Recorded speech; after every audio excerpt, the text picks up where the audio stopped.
자, 이제 다시 메인으로 들어가서 우리는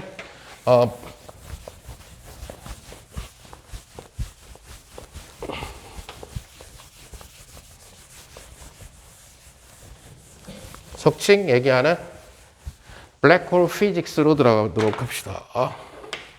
그래서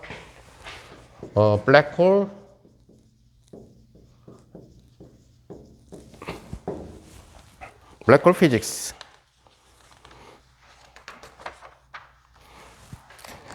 사실은 이 블랙홀은 어디에서 나왔냐면 뉴턴 물리학에서 사실은 나왔죠. 블랙홀은 뉴턴 물리학에서 블랙홀이 그 아이디어가 나왔다는 얘기가 돼요. 무슨 말이냐면은 우리가 모든 천체들이라고 하는 친구들은 전부 다 뭐 이렇게 너무 적게 모여가지고 만들어진 뭐 감자 모양의 화성의 위성인 데이모스와 포포스 같은 경우는 너무 적게 모여서 그렇게 된 거고, 뭐 소행성대 같은 데 보면은 소세지 핫바처럼 생긴 놈도 있어요. 그래서 한 길이가 200m 정도밖에 안 돼. 그러니까 핫바처럼 생기니까 거기에 착륙하면 200m로 왕복 달리기를 하면서 살아가야 되는 그런 이상한 것들도 있는데, 일반적으로 적절하게만 모이게 되면은 근본적으로 공 모양을 이루게 되겠죠. 그죠? 정확히는 아마 원심력 때문에 타원 모양을 갖다가 이룰 가능성이 높겠지만은. 자, 그래서 구형인 천체들의 주 특성은 뭐가 되어버리냐면, 일단 사실은 모든 천체들은 균일한 밀도를 갖고 있지는 않아요, 사실은. 지구만 하더라도 보면은 4개의 권역으로 나뉘어져 있죠. 그래서 밀도가 높은 내핵 그를 에워싸게 되는 외핵, 그죠? 밀도가 더 낮아지죠. 그보다 밀도가 낮은 멘틀, 그보다 밀도가 제일 낮아서 광 떠 있는 지각, 이런 식으로 나뉘어져 있다는 얘기가 돼요. 그러니까 밀도가 큰 놈이 센터에 박혀야죠, 그죠? 그래야 스테이블한 그런. 태양도 역시 마찬가지죠. 점점 늙어가면서 무거운 원소는 가라앉고 가벼운 원소인 수소나 헬륨은 사이드로 밀리니까 결국 밀도가 균일하진 않은데 그냥 균일하게 보고 생각을 해주는 거죠, 사실은. 왜냐면 이게 구형 대칭성을 갖고 있어서 사실 그런 식으로 돼 있는 거는 평균 밀도를 갖다가 잡아도 아무 상관이 없어요, 사실은. 자, 그래서 일반적인 천체는 뭐에 의해서 특징이 지어지냐면은 얘가 얼마나 크냐, 반지름하고, 그 다음에 얘가 얼마나 무겁냐, 질량에 의해서 특징 지어진다는 얘기가 되겠죠. 자, 그런데 어떤 사람이 이러한 천체에 착륙을 해서 로켓을 하나 만들었어요. 그래서 로켓을 만들어서 여기를 갖다가 이 천체를 탈출하고 싶다는 거죠. 어저께 나로우처럼 실패로 들어갔지만 또 700km 선상에서 실패로 들어갔지만은 어쨌든 간에 여기를 탈출하고 싶은, 탈출 쉬운 거 아니냐 이렇게 생각할 수도 있겠지만 간단한 문제는 아니에요. 다시 말해서 문명의 기술이 우리가 예를 들어서 18세기, 17세기에는 지구를 탈출할 엄두를 못 내요. 왜? 로켓이라는 아이디어가 없어서. 속도가 너무 느려가지고 대포화를 쏴가지고 대포화를 달로 보낸다? 이거는 소설 속에나 나오는 얘기라는 거죠. 줄 베른의 소설에서나 나오는 얘기지. 대포화를 갖고 대포를 얼마나 세게 쏴야 그게 초속 11.2km를 넘어서 안 된다는. 근데 소위 얘기하는 로켓의 원리가 나오게 되면서 지구 탈출 속도를 탈피할 수가 있어서 결국 지구 대기권을 돌파하는 그런 방향이 있다는. 지구처럼 중력이 약한 천체니까 그 정도의 속도 갖고 된다는 얘기지. 만약에 우리가 목성에서 살아간다라든가 중력이 큰 아니면 죽은 별인 백색외선에서 살아간다면 탈출하려면 어마무시하게 빠른 속도가 돼야 된다는 얘기가 되죠. 백색외선 같으면은 뭐 상상할 수 없을 정도로 뭐 진작 빠르지 않으면 결국 거기에 갇혀 있어야 된다는 얘기가 되죠. 자, 이랬을 때에 여기에서 무언가를 여기를 탈출하든 탈출 안 하든 이것은 결국 연직 상방 운동이 된다는 얘기예요. 그래서 V0를 만약에 탈출 속도라고 합시다. 그래서 V0를 탈출 속도라고 하는데 만약에 이 탈출 속도가 무한대가 필요하다면 그것은 바로 못 도망간다는 얘기가 돼요. 그래서 무한대가, 이것은 이제 뉴턴 블랙홀을 얘기하는 거예요. 뉴턴 역학 입장에서 봤을 때 블랙홀은 뉴턴 역학 입장에서니까 광속도 이런 거 없어요. 그냥 저거 하는 거예요. 자, 그래서 이제 나중에 광속이 나오고 나서 광속이 맥시멈이 되니까 광속조차도, 맥시멈조차도 통과 못하는 걸로 해서 구하면 되겠죠. 그죠? 자, 그러면 일단은 V0로 가서 이것이 어딘가 연직 상박 운동이니까 어딘가 꺾여서 되돌아오게 되는데, 그죠? 그래서 임의의 위치 R을 한번 생각해 봅시다. 그러면 결국 뭐냐면은 이 지표면에서, 전체 표면에서와 그 다음에 이 R이라는 위치에서의 뭐를 생각을 해주게 되냐면 이 R은, 여기서부터 잡지 말고 여기.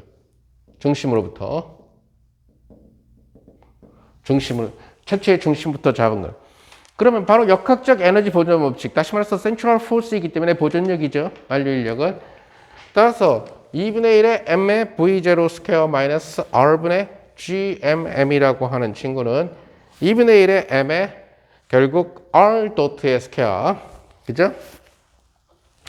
마이너스 포텐셜 에너지는 r분의 gmm. 그래서 어떤 물체를 쌓아 올렸냐, 스몰 m에는 관심이 없어요. 그죠?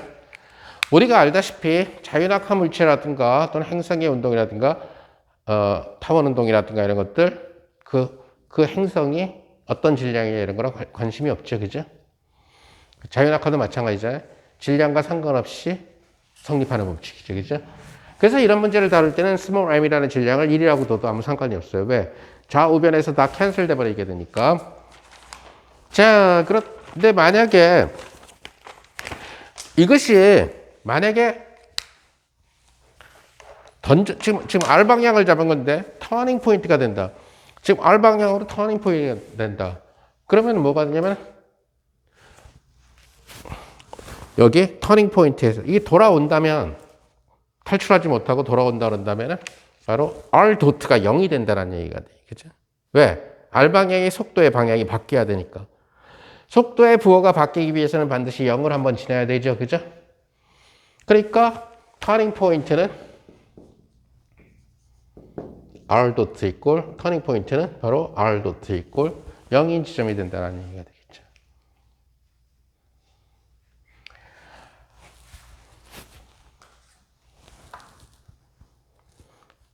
자, 그러니까 터닝 포인트, 자, 물리학적인 관점에서 뉴턴 역학적으로 봤을 때 이 친구가 지금 이 천체를 탈출을 해야 되는데 지금 이거 뭐야? 터닝 포인트 몇 센치? 35cm. 내 맘이야. 이거 50cm. 이거 70cm. 내 맘대로 계산한 거예요. 그럼 이게 바로 터닝 포인트까지 거리 R이 된다는 얘기예요. 물론 사실은 이게 지구 중심부터 해야 되니까 6,400km 더하기 70cm 이렇게 돼야 되겠지만 뭐 그건 좌표기에 적으니까. 근데 만약에 탈출을 한다라는 얘기는 탈출이라는 얘기는 안 돌아온다라는 얘기잖아요. 그러니까 탈출은 바로 no turning point라는 얘기죠. 이 no turning point, 터닝 포인트가 없다라는 얘기는 바꿔 말해서 터닝 포인트가 어디에 있다라는 얘기예요? R 이꼴 무한대에 있다라고 얘기해도 되겠죠. 따라서 안 돌아온다는 이것이 우리가 여기에서 탈출 위한 V0를 결정해 봅시다. 탈출 위한 V0를 결정하려면은 결국 R 이꼴 무한대에서 R 도트가 0이 되는 이런 형태가 된다. 그러니까 2분의 1 M 다 주었고 V0 제곱 마이너스 R분의 G 하고 M 하고 이것이 0이 돼야 되고 무한대로 가니까 0이 돼 버리게 되겠죠. 그죠? 따라서 결국 V0라고 하는 친구는 2GM 나누기 R의 루트를 씌워준 이러한 형태가 된다라는 얘기가 되겠죠.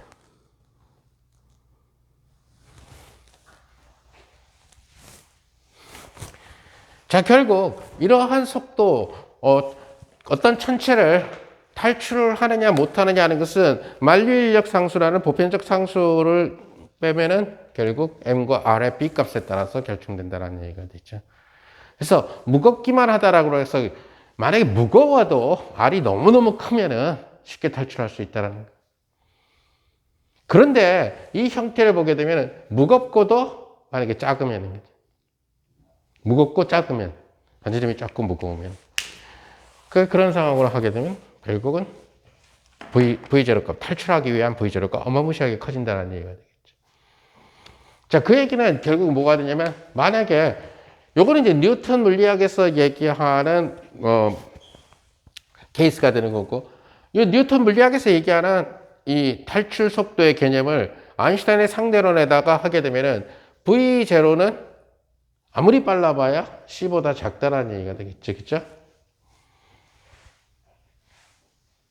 그러니까, 결국, 어떤 상황이 되냐면은, 여기에다가 우리가 V0가 C일 때, 등호가 성립할 때 C는 루트의 EGM 나누기 R 이라는 형태가 된다는. 자, 이 식을 R에 대해서 풀면은 R은 결국 C제곱분의 EGM이라고 하는 이 친구가 나타난다는 얘기가 돼요. 자, 어떤 질량 M을 가지고 있는 친구에서 그 친구가 만약에 그 천체가 반지름이 R이라면은 탈출하기 위해서 광속이 돼야 되고, 즉 광속 이상이 돼야 탈출한다는 얘기가 되는 거죠. 그러니까 결국 빛조차도 탈출할 수 없는 그러한 천체의 반경이 나온다는 얘기가 돼요. 이것이 이제 우리가 나중에 블랙홀 솔루션에서 구하게 될 바로 슈바르츠-쉴드의 사건의 지평선 반지름이라는 얘기가 돼요. 어찌됐든 블랙홀의 경우도 우리는 일반적으로 별이라고 생각을 해요. 그래서 사건의 지평선이 블랙홀의 표면이라고 생각을 하는 거죠.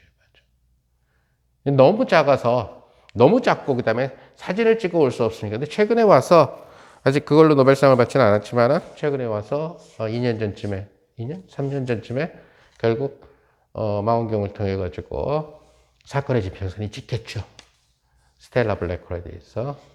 그 여자 대학원생하고 박사과정 학생하고 교수하고, 그 여자는 바로 그걸로 스타가 돼가지고 바로 교수 됐고, 그리고 노벨상을 기다리고 있는 거죠. 그래서 아마 조만간 그 팀이 아마 그 여자랑 남자 교수하고 사건의 지평선 촬영으로 노벨상을 주지 않을까. 근데 작년에 마침 블랙홀로 이론으로 노벨상을 줬기 때문에, 그래서 아마 바로 주지는 않을 것 같고, 아직 젊으니까. 그래서 보통 이제 우리가 많은 계산을 할 때 G를 1로 두고 계산을 할 거예요. 또 C를 1로 두고 계산할 거예요. 따라서 블랙홀의 표면이라고 얘기할 수 있는, 뉴턴 물리학적으로 얘기할 때 결국 사건의 지평선은 R equal 2m 이런 식으로 써주게 될 거예요. 나중에 이제 막 관측치랑 비교하고 이럴 때 다 C하고 G하고 다 넣어줄 거고, 계산할 때는 자, 그래서 이런 친구들을 갖다가 계산할 때, 얘를 우리는 나중에 이제 공부하게 될 아인슈타인 방정식에서 구하게 될 텐데, 슈바르츠-쉴드가 아인슈타인 방정식 풀어가지고 또 이 방법, 얘를 갖다가 넣어줬기 때문에 슈바르츠-쉴드의 반지름 또는 사건의 지평선 이렇게 얘기를 하게 되는 거죠. 자, 근데 보통 천체 물리학 같은 경우에, 천체 물리에서는 매스들이 너무 커요. 질량이, 별들의 매스가 너무너무 크기 때문에 뭔가 기준을 정하지 않으면 숫자가 너무 10의 거듭제곱이 어마무시하게 크게 나타난다는 얘기예요. 그죠? 그래서 뭐를 기준으로 하느냐. 예를 들어서 우리가 태양계 같은 경우에 거리를 측정할 때에는 보통 태양과 지구 사이의 거리를 갖다가 1억 5천만 킬로미터를 1AU라고 해서 1천문 단위로 해서 계산하면 굉장히 편하죠. 그죠? 그럼 뭐 화성까지 거리도 그렇고, 뭐 수성하고 금성은 0점 몇으로 나올 거고, 그죠? 그런 것처럼, 별들을 다뤄야 되는데, 별이 죽어서 블랙홀이 될 거고, 너무 크니까, 결국, 우리한테 제일 가깝고 익숙한 별은 태양이라는 거죠. 그래서 태양의 질량을 기준으로 해가지고 많이 계산을 해요. 즉, 태양의 질량을 1로 두고 계산을 많이 한다라는 얘기가 되는 거죠.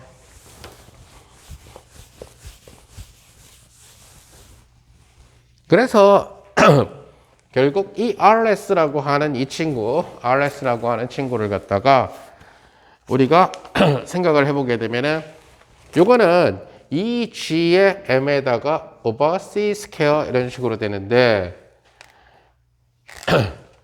이것은 결국 태양의 질량을 집어넣어 가지고 계산을 해주면은 즉 이 M이라는 친구가 이건 지금 태양이 아니죠. 그죠? 그러면 이 태양일 때의 값은 계산할 수 있잖아요. 그죠? 해가지고 태양의 질량을 놓고 하게 되면 태양의 질량의 몇 배냐에 따라서 약 뭐 2.9 몇인데 약 태양의 질량의 분의 전체의 질량 곱하기 3 이런 정도로 나타나게 돼요. 단위는 물론 MKS 단위 이게가 아니라 킬로미터 정도로 나타나게 된다는 얘기가 돼요. 그럼 태양의 사건의 지평선은 얼마냐? 사실 태양은 블랙홀은 아니지만은 태양의 경우에 있어서는 M을 태양의 질량으로 넣어주면 되니까 약 3km 정도가 된다는 얘기가 되겠죠.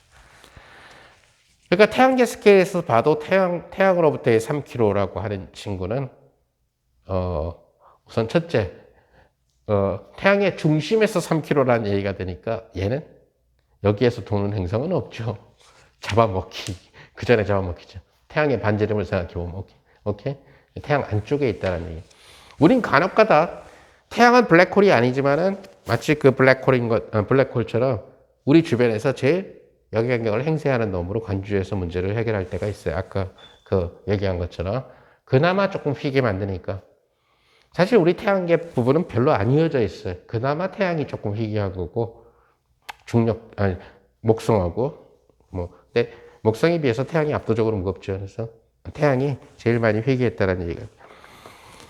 그래서 태양 같은 경우, 태양은 블랙홀은 아니지만 만약에 이 사건의 지평선 입장에서 보게 되면 한 3km 정도가 된다는 얘기가 돼요.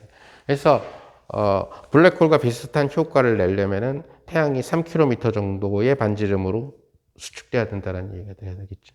태양은 지금 주계열 상태에 있으니까 앞으로 40억 년 동안은 계속 점점 커지게 될 거예요. 그래서 주계열 팽창을 하게 된다는 얘기. 그러니까 아직도 지금 수소하고 헬륨이 한 50억 살 살았는데 앞으로도 지금 쌩쌩한 거야. 인간 수명을 80세라고 그러면은 한 40세 정도에 40세, 40살 얼마나 쌩쌩한데요, 요새. 40살에도 지금 장가 안 간 사람들 얼마나 많은데. 젊은이처럼 지낸다고 40세가. 그러니까 쌩쌩하다라는 얘기예요, 지금. 아직도 쌩쌩하죠. 그러니까 이 상황에서 속칭 쌩쌩하다 보니까 흐름이 축태가 안 생겨요. 그 얘기는 뭐냐면은 일렉트론이 업 다운 이렇게 한 층씩 착착착 가라앉아서 착착 꼬박꼬박 채워야 되는데 아직 쌩쌩하고 에너지가 크다 보니까 나 저 빈방에 갈래, 나 빈방에 갈래 이렇게 되니까 이런 일들이 계속 생겨나게 되니까 부풀어 오르게 된다는 얘기가 되죠. 그러니까 중력이 힘을 발휘 못해. 너무 쌩쌩한 놈들이 지금 다 펼치고 있어가지고 그래서 점점 커지게 된다는 이유.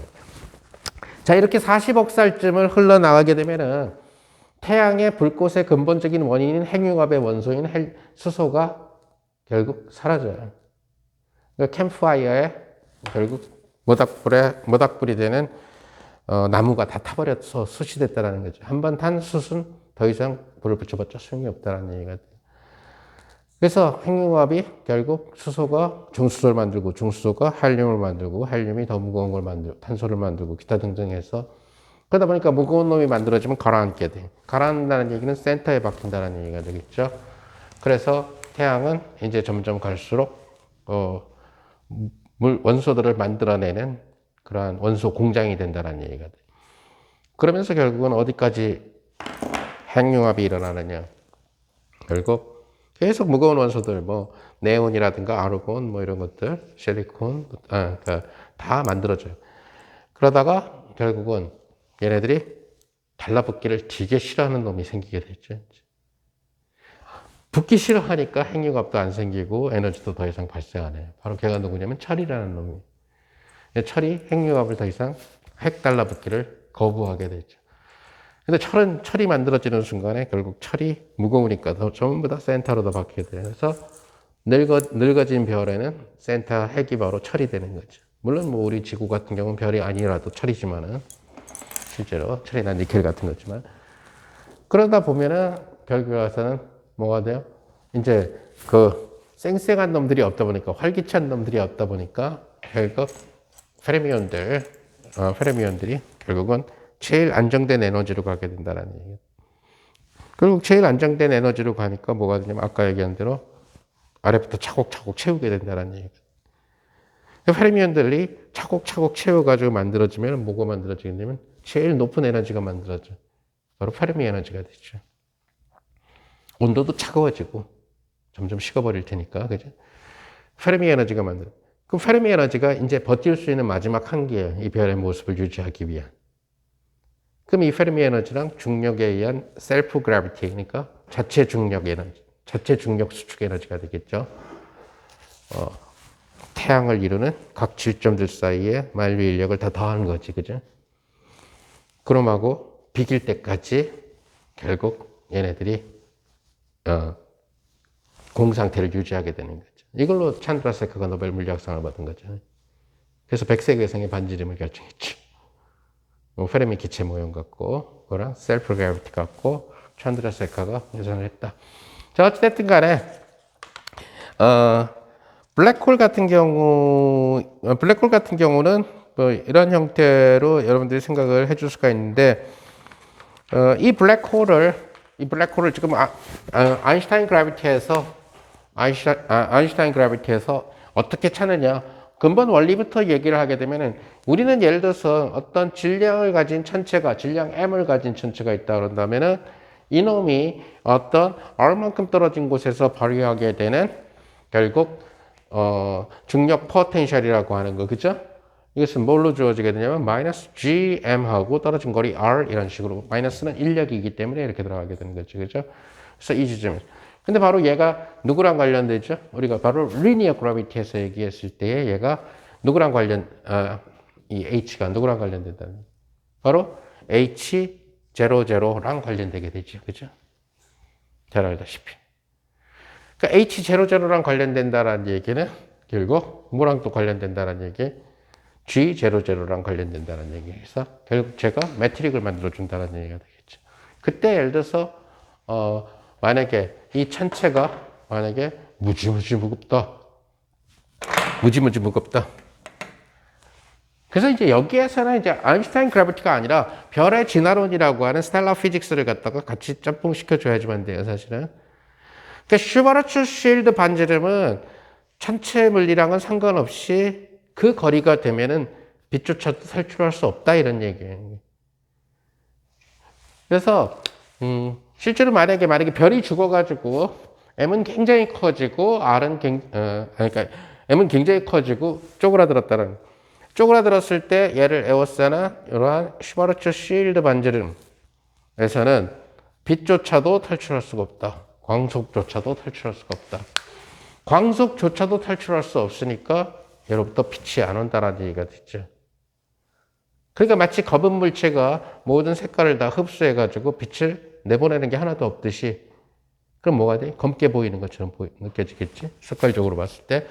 그럼 뭐가 돼? 그래서 블랙홀이라고 이름을 붙였는데, 홀이라고 이름을 붙인 이유는 이것이 너무 작아지면서 너무너무 무거워지니까 트램펄린이 이렇게 휘어지면서 나중에 가서는 견딜 수 없는 것 때문에 구멍이 뚫리는 것처럼, 이게 너무 내로우한 골짜기는 위에서 쳐다보면은 이게 움푹 파인 걸로 보이는 게 아니라 구멍으로 보여요. 너무 깊어지면. 그죠? 이렇게. 우주 사진 보면 많이 나오잖아요. 이런 사진들 많이 나와요. 이게 너무 깊어지면은, 여긴 작고 여기는 이게 깊어지면은 이 끝이 안 보이니까 구멍으로 보인다는 얘기가 되겠죠. 그래서 이 안에 들어가게 되면은 결국 빛조차도 탈출할 수 없다. 그러나 여기에 바깥에서는 탈출할 수 있죠. 그러니까 요 바깥에서 탈출할 수 있을 뿐만 아니라 로켓이 블랙홀 근처를 지나가는. 그러면 로켓을 만약에 그 자율주행 모드로 딱 켜놔서 블랙홀 탐사 로켓을 만약에 개발을 했다. 그러면은 자율주행 모드가 반드시 사건의 지평선 측정이 가능한 놈으로 돼야 된다는 얘기. 그게 뭐냐면 사건의 지평선 안으로 절대 들어갈 수 없게끔. 대신에 블랙홀 자체가 중력이 너무너무 크니까 뭐가 생기게 되냐면은 어마무시한 그 지오대식이 생기죠. 그래서 이러한 골짜기가 생깁니다. 그래서 어마무시한 게 곡률이 큰 지오대식이 생기게 되니까 이게 뭐가 돼요? 물체가 엄청나게 빠르게 추락하게 되죠. 이렇게 완만할 때보다는. 그죠? 그 얘기는 뭐냐면 사건의 지평선 안으로만 안 들어갔다면 어마무시하게 큰 속도를 얻을 수가 있다. 공짜로. 어마무시하게 큰 속도를 내는 저절로 가는 자전거 길을 만들 수 있다는 거죠. 여러분들이 자전거 길에서 경사가 급하면 때 내려갈 때 페달 밟는 사람 아무도 없을 거예요. 바보 아닌다면은. 그럴 때 원래 다리 짝벌 하잖아. 그죠? 짝벌 해가지고 야호 하듯이 V처럼. 어? 굴리면 더 위험하거든. 아, 그럴 때 좀 쉬어주는 거지. 왜냐면 다음에 다시 또 오르막이 있을 테니까.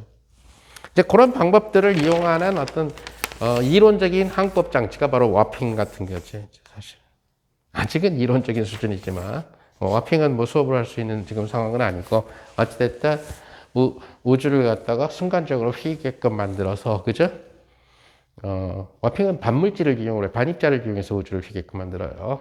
근데 아직은 꿈같은 SF 시나리오일 뿐이지만은 그래서 우주를 갖다가 순식간에 여행시킬 수 있는 그런 방법을 갖다가 그래서 아직은 뭐 와핑의 영화 속에서 조금 등장하긴 했지만 그렇게 많이 등장한 건 아니고 자 그래서 아까 얘기한 대로 슈바르츠 쉴드 솔루션은 블랙홀의 존재를 블랙홀이 나중에 가서 이 블랙홀의 매트릭이 무한대가 되는 여기에 딱 무한대가 되는 이런 싱귤라리티가 생겨가지고 블랙홀이라는 이름이 붙인 거고 사실 그냥 질량 에미 천체가 발휘했을 때 이것은 그냥 사건의 지평선이라는 뜻이에요. 그냥.